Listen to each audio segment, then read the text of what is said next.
Hello everyone, welcome back to Luis Discusses Everything. And in today's video, we're going to discuss the Senate elections, the 2024 Senate elections as of April 2024. Excuse the ads. I still don't have an ad blocker, and a lot of people left comments in the last video about the ads. I just don't want to pay for one, so that's why I haven't gotten an ad blocker, to be honest. With regards to the Senate election predictions, number of things have changed that are quite in favor of the Democratic Party. The presidential election prediction hasn't changed that much. I still have Trump winning in that election because of a number of things that have occurred on a nationwide, internationally, and also on a local level.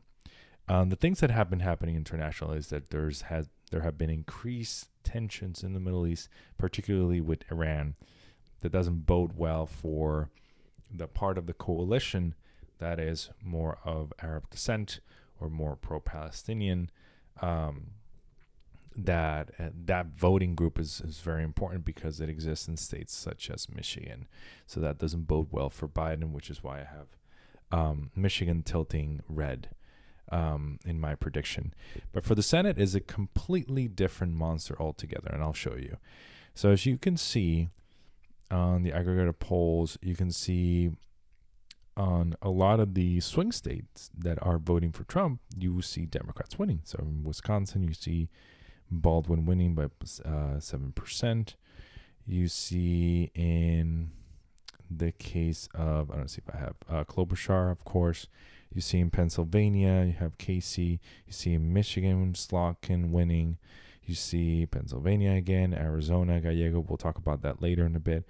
Pennsylvania, Wisconsin, all of those critical battleground states, and even in Nevada, you have the Senate Democratic candidate winning there as well. Most notably in Ohio, this is more in March, but Sherrod Brown winning in that election as well.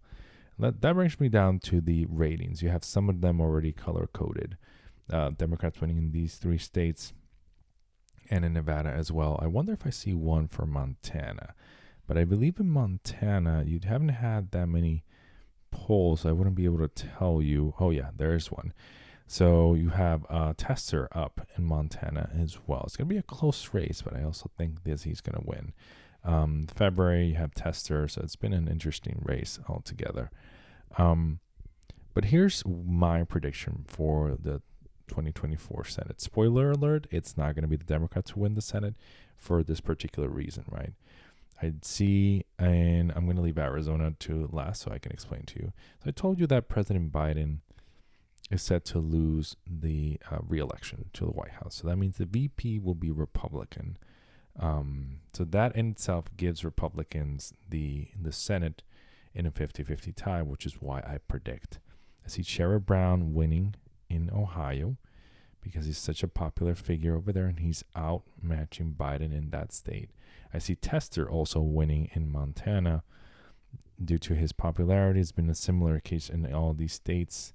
And I see Ruben Gallego winning in Arizona. And the reason I left this for last is because there's been a notable shift in that election in the fact that the Arizona Supreme Court has decided to keep in place a pre-Civil War era abortion ban that's highly unpopular amongst Democrats, amongst independents, and even amongst Republicans. The majority of Republicans also in the state do not support that law.